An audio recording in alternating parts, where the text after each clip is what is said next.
Hi everyone, welcome to my channel Help of Student. আজি মই তোমালোকৰ কাৰণে ক্লাছ 10ৰ মেথমেটিক্সৰ 7 নম্বৰ চেপ্টাৰৰ পৰা কেইটামান MCQ আনিছোঁ। MCQ কেইটা অলপ গুৰুত্বপূৰ্ণ হয় মেট্ৰিকৰ কাৰণে। তো গোটেইকেইটা প্ৰশ্ন ভালকৈ চাবা আৰু সমাধানবিলাক মই একফালৰ পৰা কৰি দিম। সমাধানকেইটা বঢ়িয়াকৈ চাই ল'বা আৰু যদি ক'ৰবাত কোনোবা কিবা বুজি পোৱা নাই নিশ্চয় কমেণ্ট কৰি জনাবা। লগতে নোট ডাউন কৰি ল'বা কুৱেশ্যনকেইটা সমাধান সহকাৰে। তো বেছি পলম নকৰি আজি মই কুৱেশ্যনকেইটা আৰম্ভ কৰিছোঁ। চাই লওঁ, মই কুৱেশ্যন লিখি লৈছোঁ ইয়াতে। প্ৰথম কুৱেশ্যনটো চাই লওঁ আমি। দি আছে a, b + c, b, c + a আৰু c, a + b শীৰ্ষবিন্দু বিশিষ্ট এটা ত্ৰিভুজৰ কালি হ'ল option A a + b + c whole square, বিত দিয়া হৈছে 0, option C a + b + c আৰু অপশ্যন ডিত দিয়া হৈছে এ বি। তো কুৱেশ্যনটো মই কেনেকৈ সলভ কৰিম চাই ল'বা। সমাধান বুলি মই লিখিছোঁ। যিহেতু তিনিটা বিন্দু শীৰ্ষবিন্দু দি আছে এটা ত্ৰিভুজৰ শীৰ্ষবিন্দু a, b + c, b, c + a আৰু c, a + b। বিন্দুকেইটা a, b, c বুলি লৈ ল'লে বেছি সুবিধা হয় ত্ৰিভুজটোৰ কালি উলিয়াওঁতে। চাই লওঁ আমি। ধৰা হ'ল বিন্দু কেইটা এটা a, b + c, এটা b, c + a আৰু এটা মই লৈছোঁ c হিচাপত c, a + b। এইটো কেপিটেল c আৰু বাকীখিনি small. Therefore area of a, b, c equal to formula কি আছিলে হাফ অফ। এই চলকবিলাকৰ মান যদি ধৰোঁতে অসুবিধা হয় তোমালোকে এটা কাম কৰিবা, একদম সহজ বুদ্ধি এটা আছে, এইটো ভাল। এনেকৈ সৰু সৰুকৈ লিখি ল'বা x1 আৰু এইটোৰ ভেলু যেনিবা y1, এইটো যেনিবা x2, এইটো y2, এইটো যেনিবা x3, এইটো y3। সেনেকৈ ল'লে বেছি সুবিধা হয় আৰু আমি এটা চাই লিখিব পাৰিম। এতিয়া চাই লোৱা। প্ৰথমতে আছে x1, প্ৰথমতে আছে কি x1, এটা আছে y2, y3 ফৰ্মুলাত। x1, y2, y3, x1 = y2 - y3, x2 y3 - y1, x3 y1 - y2। চ' ইয়াতে x1ৰ ভেলুটো কিমান আছে a = y2ৰ ভেলু কিমান আছে c + a, সূত্ৰত মাইনাছ আছে, মাইনাছ দিয়া। আৰু y3 ভেলু কিমান আছে a +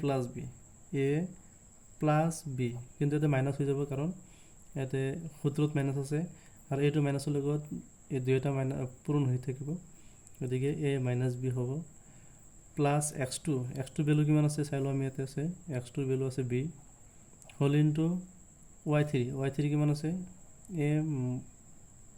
a + b আছে, মাইনাছ আছে ফৰ্মুলাত y1 মানে হ'ল b - c হৈ যাব আৰু প্লাছ x3 কিমান আছে c = y1 মানে কিমান আছে চাই লওঁ আমি b + c আছে। এইটো y1 মানে b + c মাইনাছ y2 কিমান আছে c + a, অৰ্থাৎ c - a হৈ যাব কাৰণ এইটো c, এইটো মাইনাছ, ইয়াতো পূৰণ হৈ থাকিব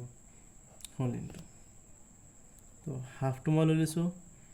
তাৰপিছত এৰ পৰা a বিয়োগ হৈ থাকিব, 0 হৈ গ'ল, থাকিলে কি ভিতৰত c - b প্লাছ বাহিৰত b আছে, ইয়াতে কি b কেঞ্চেল যাব, থাকিব a - c প্লাছ এটা c বাহিৰত আছে, ইয়াতে কি থাকিব c কেঞ্চেল যাব, থাকিব b - a। এতিয়া আমি চাই লওঁ হাফ অফ a লগত c পূৰণ কৰিলে কি হ'ব ac, মাইনাছ a লগত b পূৰণ কৰিলে হ'ব ab, প্লাছ b লগত a পূৰণ কৰিলে ab বুলি লিখিব পাৰিম।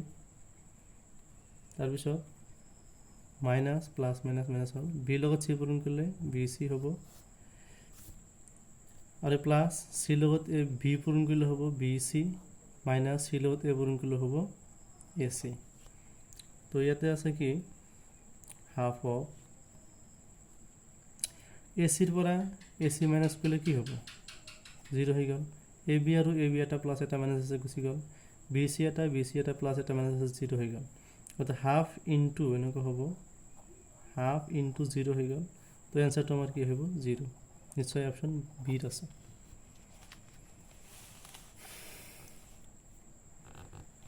তো সেকেন্ড কুৱেশ্যনটো আমি চাই লওঁ। ইয়াতে দিয়া আছে যদি 1,2 এ বিন্দুটো অ বিন্দু এটা আছে 0,0 আৰু এটা বি বিন্দু আছে এ, বি বিন্দুকেইটা একৰেখীয় হয়, তেন্তে এ ইকুৱেল বি হ'ব নে এ ইকুৱেল টুৱাইচ বি হ'ব, টুৱাইচ এ ইকুৱেল বি হ'ব পাৰে, বা এ ইকুৱেল মাইনাছ বি হ'ব, কোনটো হ'ব ইয়াৰ অপশ্যনটো? 4টা অপশ্যন দিয়া আছে, কোনটো শুদ্ধ হ'ব? আমি সমাধানটো কেনেকৈ কৰিম চাই লওঁ আমি একবাৰ। যেহেতু 3টা বিন্দু একৰেখীয় বুলি কোৱা আছে, একৰেখীয় কেতিয়া হয়? 3টা বিন্দু একৰেখীয় হোৱাৰ লগে লগে আমি ডাইৰেক্ট এটা কথা লিখিব পাৰিম যে ত্ৰিভুজটোৰ কালি কি হ'ব 0 হ'ব। গতিকে মই পলম নকৰি কুৱেশ্যনটো সমাধান কৰিছোঁ, চাই লোৱা। এনেকৈ লিখি ল'ম প্ৰথমতে মই ইয়াত বিন্দু কেইটা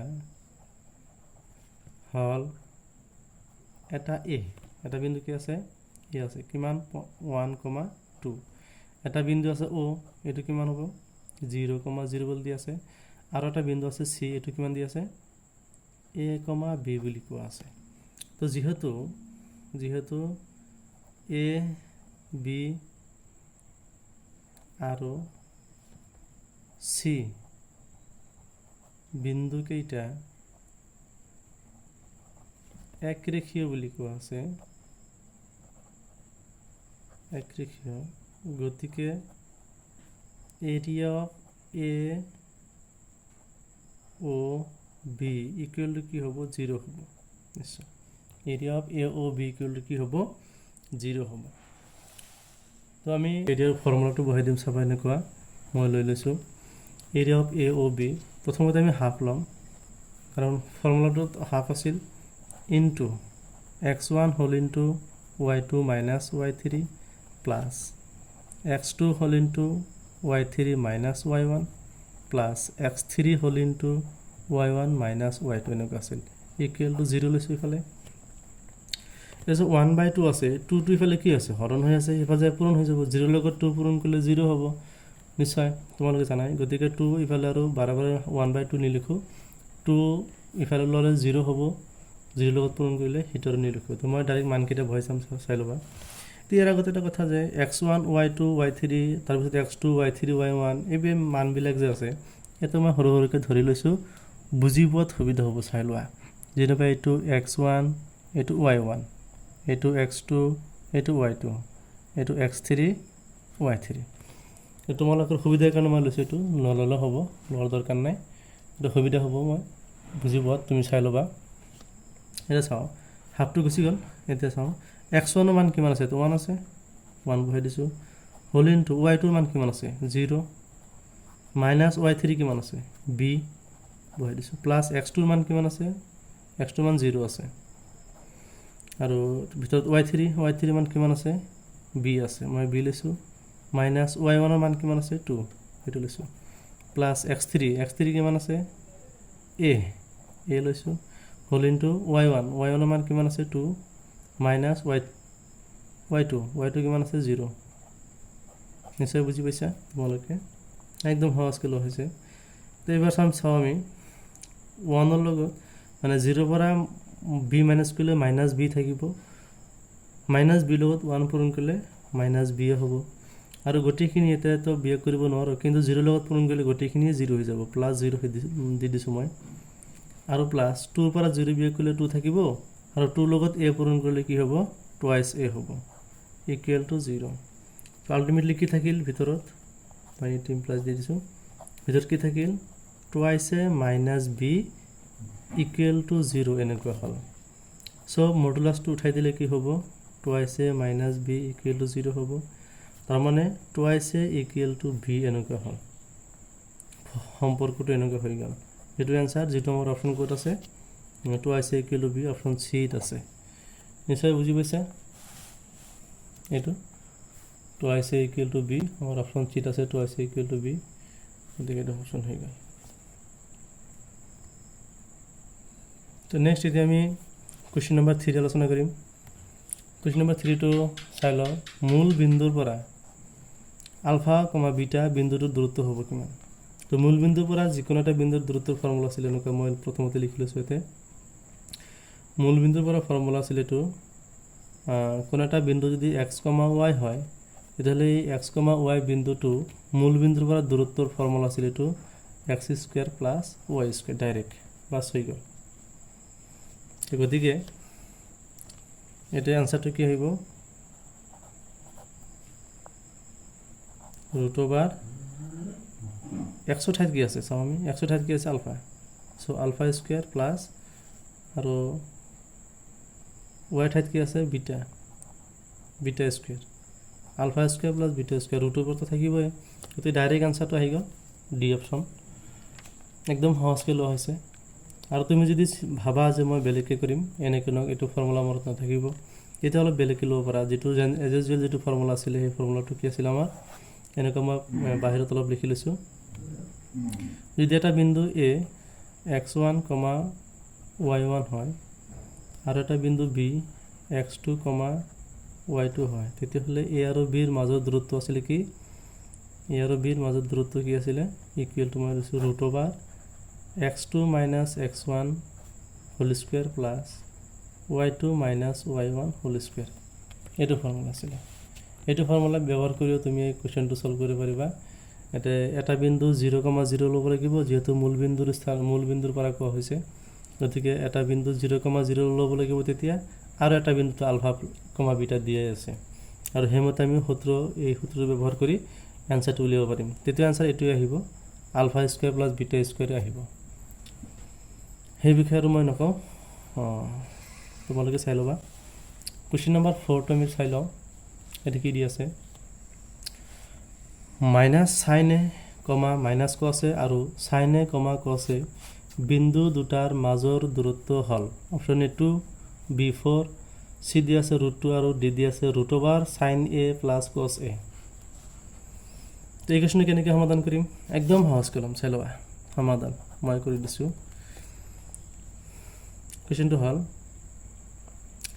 এই দুটা বিন্দুৰ মাজত দূৰত্ব উলিয়াব লাগে। মই যেনিবা এই বিন্দুটো A লৈছোঁ, এইটো বিন্দুটো A লৈছোঁ আৰু এইটো বিন্দুটো B লৈছোঁ। তেতিয়াহ'লে A আৰু B ৰ মাজত দূৰত্বহে উলিয়াব দিছে। তো দূৰত্ব যদি উলিয়াব দিছে আমি কি লৈছিলোঁ? A আৰু B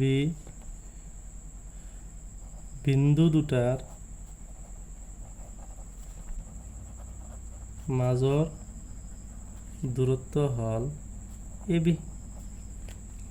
আৰু ইয়াৰ ফৰ্মুলা কি আছিলে? ইয়াৰ ফৰ্মুলাটো মই বহি দিছোঁ, এইটো ফৰ্মুলাটো x2 - x1 whole square plus y2 - y1 whole square. এতিয়া আমি চাই লওঁ x2ৰ মান কিমান, x1ৰ ভেলু কিমান হ'ব, y2ৰ ভেলু কিমান হ'ব, y1ৰ ভেলু কিমান হ'ব। যদি অসুবিধা হয় তোমাৰ, তেতিয়া তুমি কি কৰিবা? এনেকুৱা সৰু সৰুকৈ লিখি ল'বা, এইটো x1, এইটো y1, এইটো x2, এইটো y2। এনেকৈ লৈ ল'লে সুবিধা হয়, ভুল নহয় কেতিয়াও। চ' আমি কি কৰিম? √/, x2ৰ ভেলু কিমান আছে এটা চাই লওঁ, sin A মাইনাছ আছে ফৰ্মুলাত, আৰু x1ৰ ভেলু কিমান আছে? x1ৰ ভেলু আছে -sin। তো এইটো ফৰ্মুলাত মাইনাছ আছে আৰু ইয়াতে মাইনাছ আছে, মাইনাছ কি হৈ যাব? প্লাছ হৈ গ'ল, প্লাছ sin A হৈ গ'ল। আৰু এইটো ফৰ্মুলাত কি আছে? স্কুৱেৰ, মই দি দিছোঁ প্লাছ। এবাৰ y2ৰ ভেলু কিমান আছে? cos A মাইনাছ, এইটো ফৰ্মুলাত মাইনাছ আছে এইটো, আৰু y1ৰ মান কিমান আছে? -cos। গতিকে এইটো মাইনাছ আৰু এইটো মাইনাছ কি হ'ব? এইটো মাইনাছ আৰু এইটো মাইনাছ কি হ'ব? আল্টিমেটলি প্লাছ হৈ যাব। চ' কি থাকিলে? cos A। স্কুৱেৰ আছে ইয়াতে, স্কুৱেৰ দি দিছোঁ। চ' কি হয়? √/, sin A plus sin A কি হ'ব? 2 × sin A হ'ব নিশ্চয়, 2 × sin A whole square plus cos A plus cos A মানে কি হ'ব? 2 × cos A হ'ব, স্কুৱেৰ আছে স্কুৱেৰ দি দিছোঁ। তো মই আৰু কেইবাৰ চাই লওঁ কথাটো।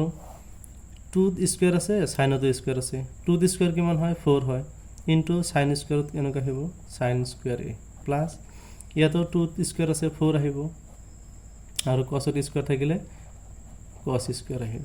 এটা ইয়াতে 4 আছে ইয়াতে 4 আছে দুটাৰ পৰা মই এনেকুৱা 4 এটা কমন লৈছোঁ কমন লোৱাৰ পিছত থাকিব কি sin square a plus cos square a এইটো সো √4 * 1 তো 1 কৰ পৰা আহিল মই চালিছো এতে এটা ত্ৰিকোণমিতি চেপ্টাৰত তোমালোক ক্লাছ 10 ৰ 8 নম্বৰ চেপ্টাৰ যেটা আছে ত্ৰিকোণমিতিৰ পৰিচয় সেই চেপ্টাৰটোত এনেকুৱা ফৰ্মুলা এটা পাইছা sin square a plus cos square a এৰ মান হল 1 গতিকে sin square a plus cos square a এৰ মানটো মই 1 বহাই দিছো আৰু ইয়াতে 4 আছে তো 4 * 1 = 4 এবাৰ 4 বর্গমূল কিমান 2 সো আমি লিখিম 2 একক आंसर तो हेगल 2 एকক তো কিমান নম্বৰ অপচনত আছে এই অপচনত আছে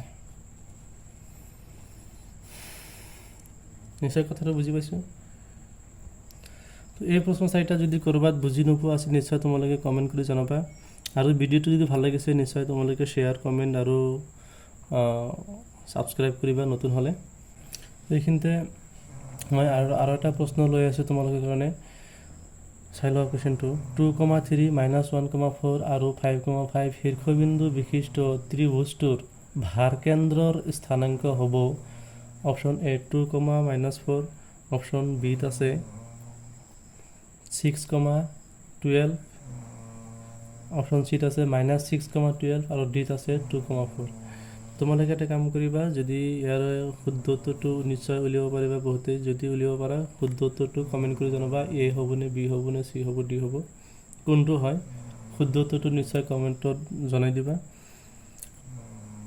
এই কোৱেশ্চনটো তোমালোকৰ কাৰণে ৰাখিছো তো ভিডিওটো হেকলৈকে চোৱাৰ কাৰণে ধন্যবাদ তো আজি খিনিলৈ সামৰণি মাৰিছো